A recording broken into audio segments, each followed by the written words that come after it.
Hello and welcome to the Stalled Short Film Showcase interviews. My name is David Stallings and I'm the owner and founder of Stalled Productions. And today I am joined by two lovely friends of mine. So thank you guys so much for doing this with me again. So why don't you guys just introduce yourselves real quick, a little bit about you, and we'll jump into talking about struggle. Okay. My name is Moldenhauer. I'm a cinematographer and producer here in Phoenix Valley. My name is Andrew Baker. I am a cinematographer, a sound mixer, scorer, and editor here in the Valley. Yeah. So this interview I've been very excited about because you both are also sponsors of the showcase, as we are premiering a film together called Struggle. So Baker Media being part of it, 643 Productions as this being our first official collaboration together. So I'm very excited. Yeah, me too. Me too. I would love to get your guys' take on it because when I wrote it, this was such a bizarre idea to me. Is it still a bizarre idea? It's still a bizarre idea, yes. I would love to get your guys' take on it from once I gave you guys the script. You first, buddy. But even before you gave me the script, I was like, sounds a little odd.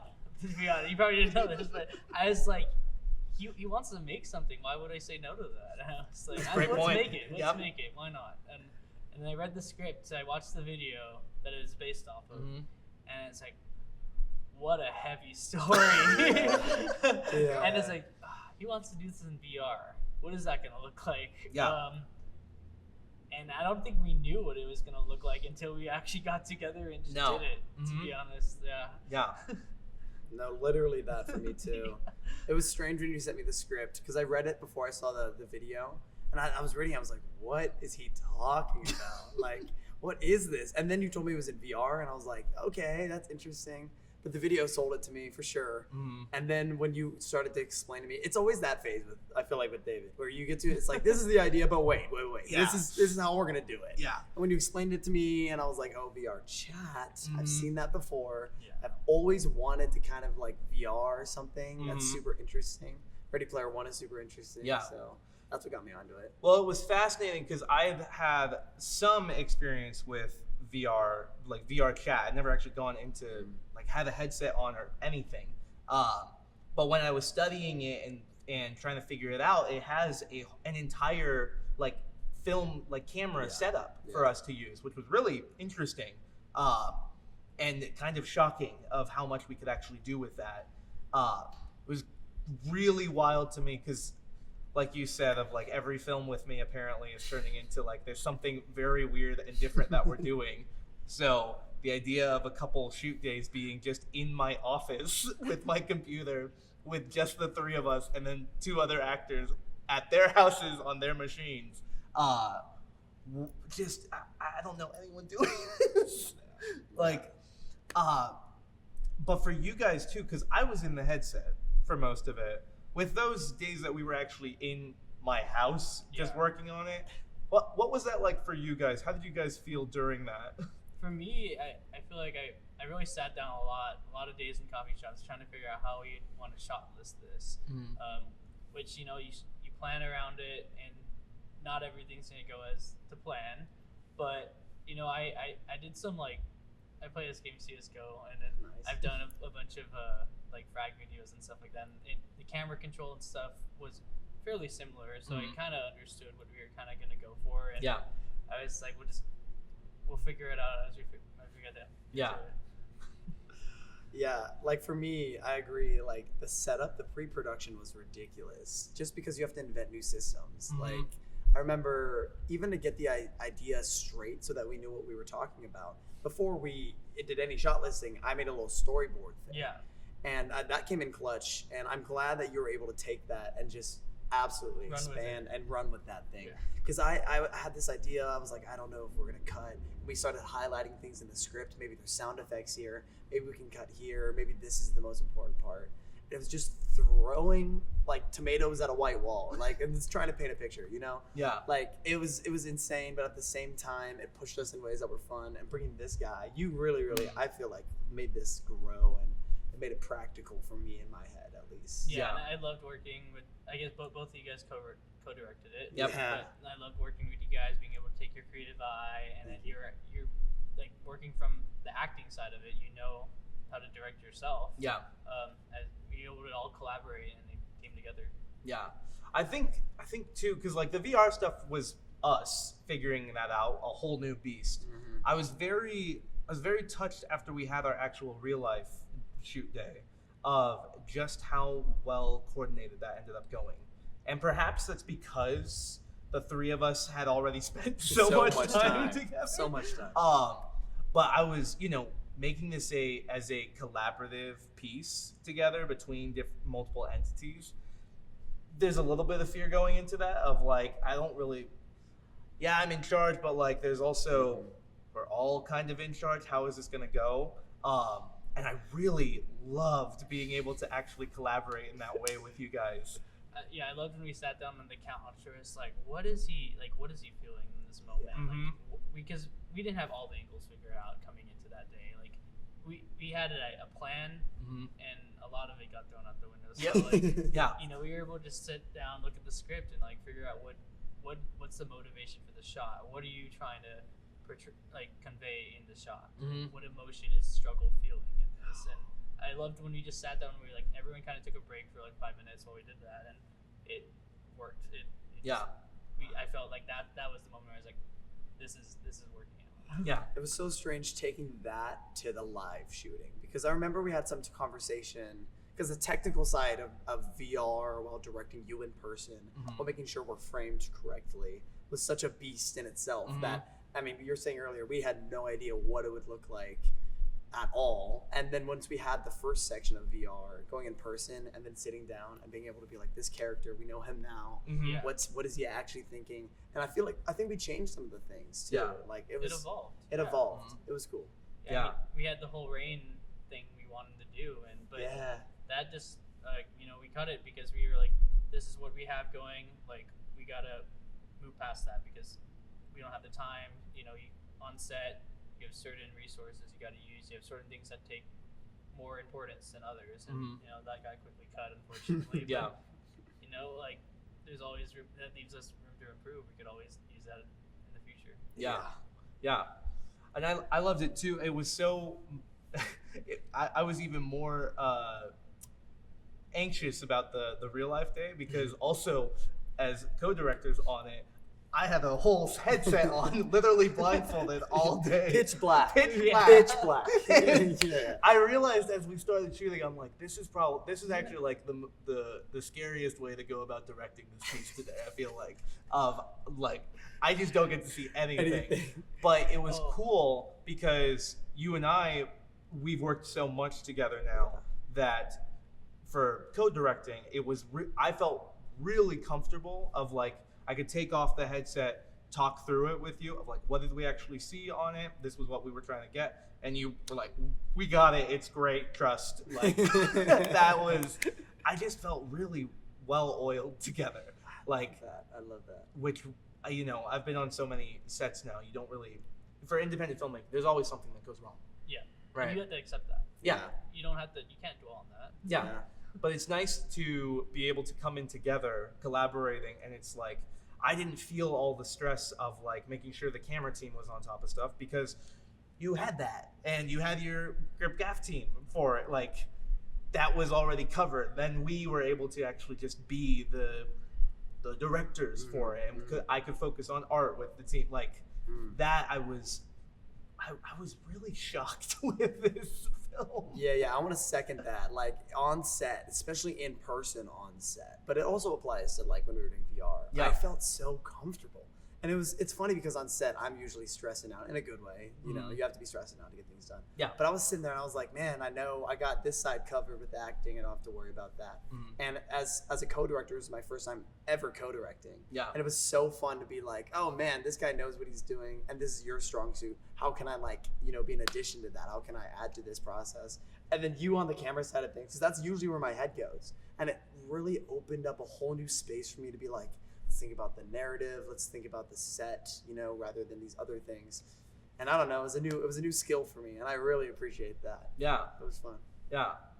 I want to ask you too, because like being DP on the project, and then with one director being blindfolded for all 3 days of shooting, and then like us trying to co-direct through that. What was that like for you? We had to figure it out. I think the first part of the day was a little more rough than the second part of the day, but we eventually figured it out. Like, we need to, like, with co-directors, it was good you guys were like on the same page, because then I could just go to Andrew, who wasn't blindfolded. Yeah, Very helpful. We were able to work together, like find the small changes that need to be made. Like, I remember that very first shot.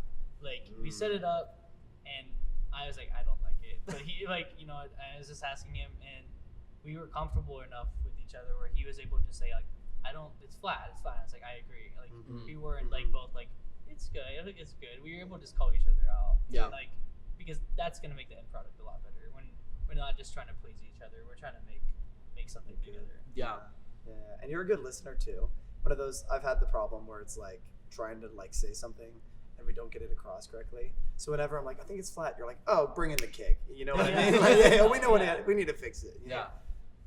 Because even as a DP, you gotta know that you're trying to make the director's vision come to life, and you know, you're only one person. 2 people is always better than one. And you always want to get another perspective. Maybe not a better perspective, but another perspective, because someone else is gonna see something that you won't. You know. Yeah. And you can't just think you're gonna see everything. You're gonna miss some things when you just had that mindset. Yeah. I feel like part of the beast with this project has also turned into like the most odd post-production I've ever seen too, because like with the VR side of it, we had 4 cameras rolling technically. Yeah. The amount of footage that we got was There's actually a lot insane. More. Yeah, to be honest, I think, like, I'm always for getting the shot you want over coverage. I know some people, like, especially on bigger sets, if you have the money, like, just get the coverage, like, let the post worry about that. But, you know, I think that slows down post, so I like to get the shot. Yeah. So we collaborated on that, but I wish we got actually less of the POV shots, honestly, to save on that space, save on that editing time. Because I think we ended up using a lot less of the POV shots than we thought we were going to. Well, it was funny too, because like one thing that like no one would know watching the movie, but that makes me laugh so hard, is in order for us to get the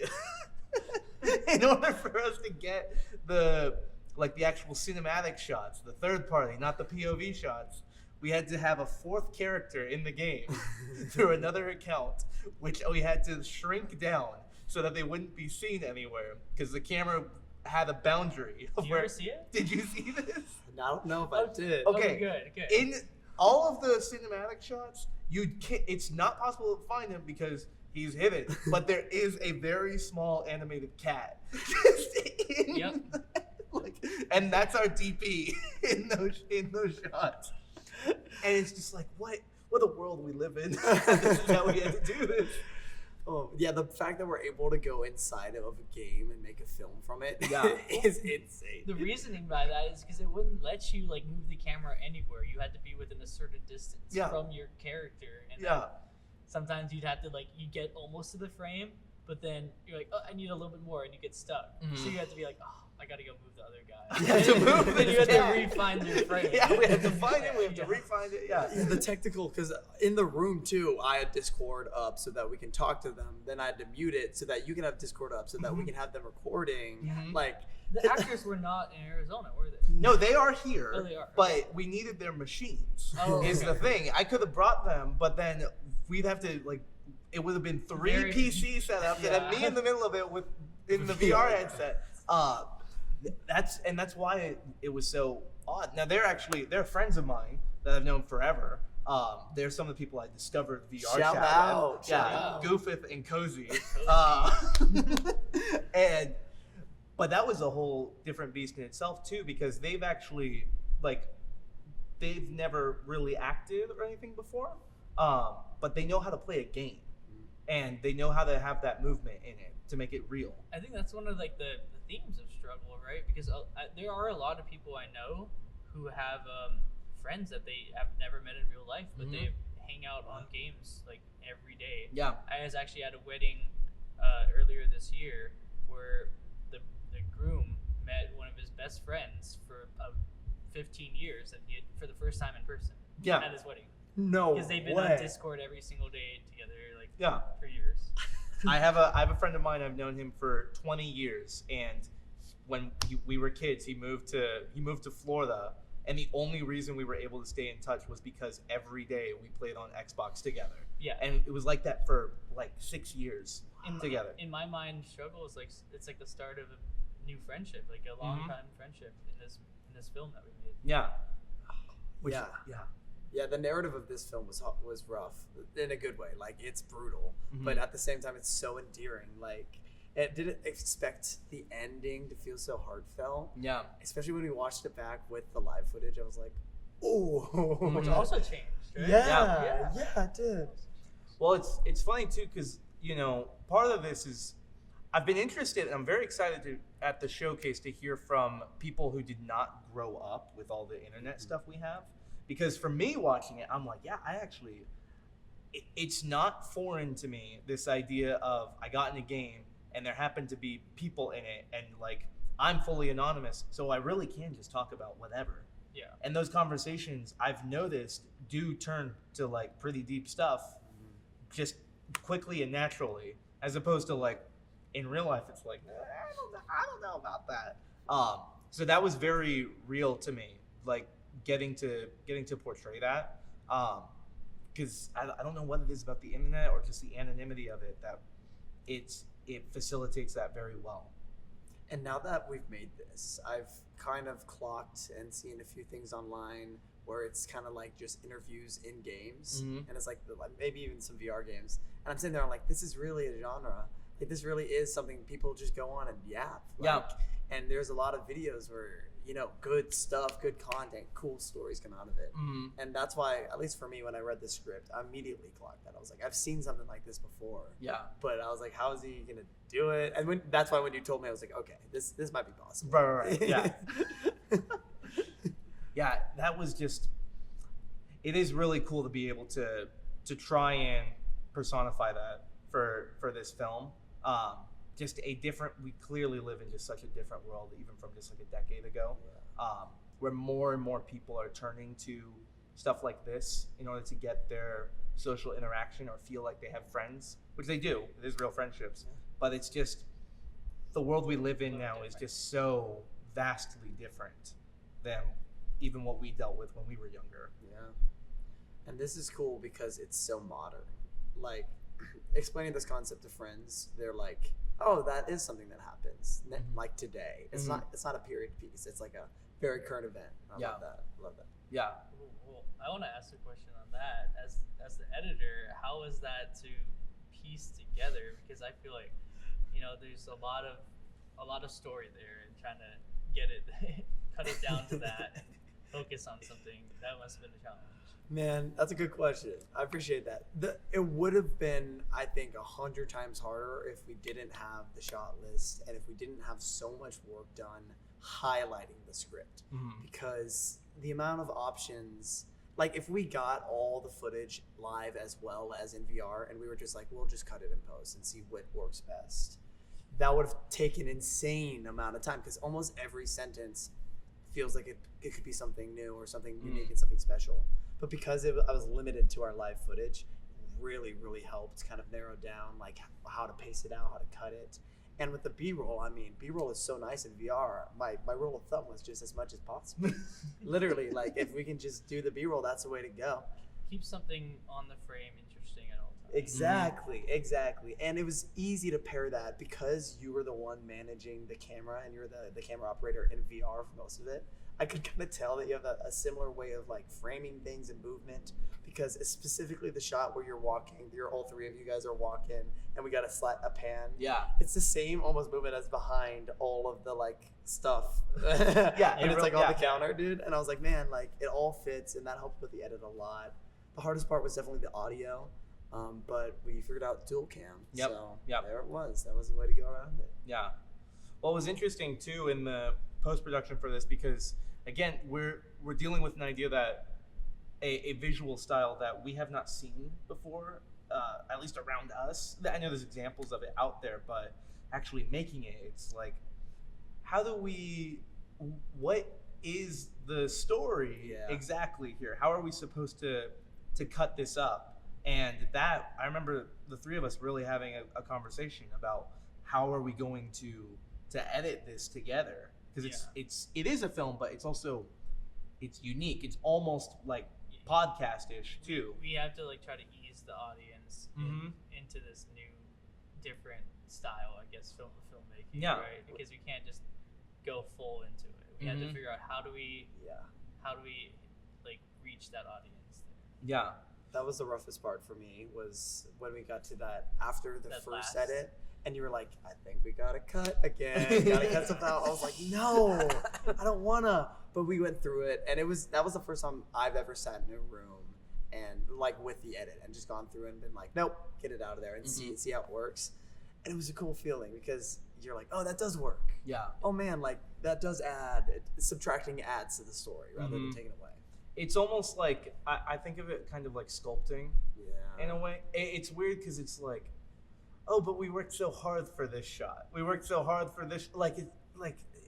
It's not that it's wrong. It's like, where do we place it, right? How do we actually form this around that shot? Or like, yeah, we have it and it was great, but actually with what we're trying to make, it doesn't actually fit properly, which is just, it's a whole different beast versus principal photography and just trying to get what we have in mind for it, but then sitting down together and really having some tough discussions on what do we actually want this to be, how do we cut this into something that's like easy to actually ingest, especially for people who don't know like internet stuff too. We have to walk them into that. I think the hardest thing is when not when things that don't add, but when they do work together, but not necessarily are focused enough on the big picture. You're like, this works together, this works great, but you still have to cut it. And that's the hardest thing to let go of. Yeah, writing the genre line.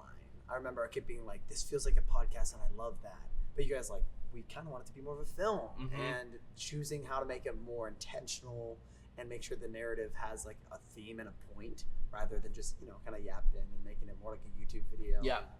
That was cool. Which is a tough thing because most of what you were seeing of like VR interview stuff is all YouTube. Yep. It's all YouTube stuff. Yep. How do we simultaneously like take that energy but turn it on its head so that it is cinematic, it is worth being in a theater. And I think we've done personally I think we've done a great job. I'd agree. I'm very excited to show this. And two, I mean, the biggest thing for me is just being able to actually collaborate and so quickly.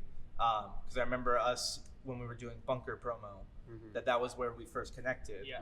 And it was, you were talking about wanting to like DP more, and I had just written this script that I actually was going to throw out because I was like, it was more of an exercise. Well, it was, it was such an odd thing, and I'm like, I don't know if this is. Do I really want to invest all my time into such a unique idea? So me saying, oh, you know what, he's got this, let's make it, kind of helps it. It was helpful because also what you've built up with your resources, it made it a lot easier for me.